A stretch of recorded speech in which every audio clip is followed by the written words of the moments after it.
Hey, if you haven't seen my video dissecting the 7th chord, click on the card right now since this video is a continuation of that.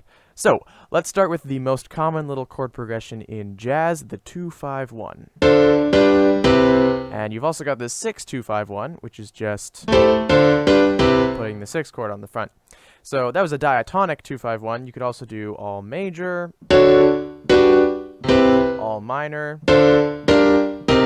all dominant, etc., right? So these are two really common examples, the 6-2-5-1 and the 2-5-1, of root movement by fourth. Root movement by fourth is your friend. It is used all the time in jazz. It's just a really nice way of putting 7th chords together. So if you're ever wondering where you should go, skip most of the guessing and just go for a root movement by fourth, and you're probably going to be right. And one of the reasons it actually works so well is because of tritone substitutions, which is the next tool. So a tritone is 3 whole steps, 1, 2, 3.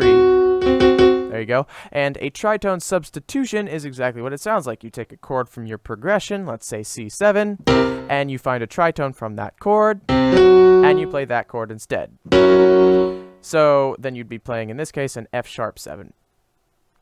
They only work with dominant 7th chords, and we'll look at why in just a bit, but let's do this in context. So we'll just play a little progression and do a tritone sub and see what happens. So.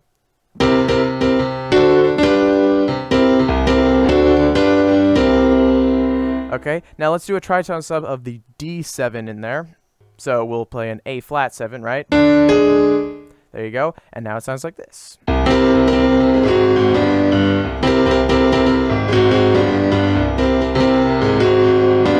Right? And yeah, that's pretty cool. So you can see there how we got some chromatic movement going on, which is one of the things I mentioned in my 3 ways to spice up chords video to, make stuff sound interesting, and that sounded pretty cool. And that's something you will get all the time with tritone subs, because when you have root movement by fourth, your chords tend to be fifths and fourths apart, and the tritone is right between a fourth and a fifth, right? Fourth, fifth, tritone. Which means you'll always have chromatic movement when you do that kind of thing. So the reason why tritone subs tend to work pretty well is because the defining features of a 7th chord are the 3rd and 7th. So if you have major, dominant, minor, the only things changing between those are the 3rds and 7ths, right? These are staying the same, and it's these that are changing. We'll get to diminished in a sec. But since those are the defining notes, and in a dominant chord they're a tritone apart, doing a tritone sub on a dominant chord gives you the same 3rd and 7th, just flipped. So essentially you get the same kind of quality. So if we look at that D flat to A flat 7, here you go. They have the same 3rd and 7th pair. And we can see that the 3rd and 7th are influential by playing progressions with just the 3rd and 7th, like this.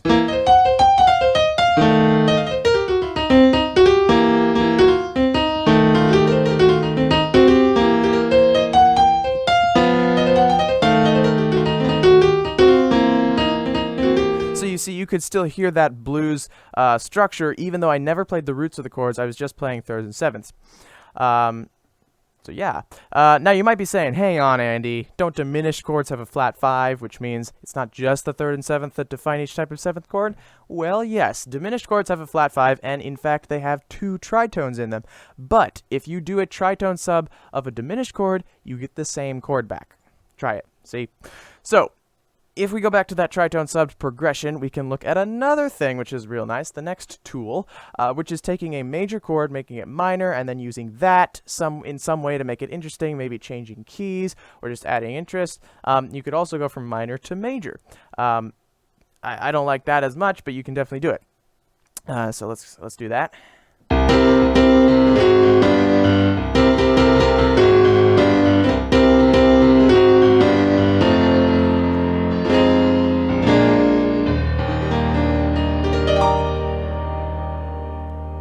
Okay, so what I did there was I did the progression a few times to get you used to it, and then I threw in an F7 when you were expecting to go back to the root C, so it was a little bit of a surprise, but since F7 is super closely related to C7, that's, F is the subdominant of C, it wasn't a shock or like something completely out of left field, it was just a surprise. And then I changed one note of that chord, and that is where I changed key. And then I did a diatonic 2-5-1 into E flat major. The diatonic 2-5-1 is minor 2, dominant 5, major 1, assuming you're in a major key.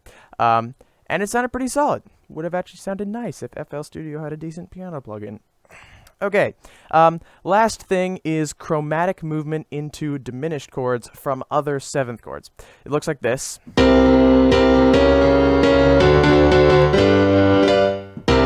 Okay, so what did I do there? It was just chromatic root movement into a 2-5-1. And the consequence of the root movement was a diminished chord. So the root was going, right? And so I was keeping these voices the same though. So the consequence is a diminished chord right there. Okay, and part of the interest of this particular progression is that the root is just going up chromatically, but going from D flat diminished to D7 means all the rest of the voices go up a whole step, right? Those are all going up a whole step, so you get this sound of kind of opening up while staying rooted because the root is only moving a half step. So, yeah, there's a bunch of tools that you can use to compose with 7th chords. I didn't touch on major and minor 7ths much because I talked about those in the Dissecting the 7th Chord video. So if you still haven't watched that, you can go there and find out about major and minor chords. Spoiler, just do basically whatever you want with them. Literally, random chords work. So yeah, obviously there's no magic formula for making great songs with 7th chords, but these are a few tools that you can use. I post videos like these every Thursday, so stay tuned, and thanks for watching.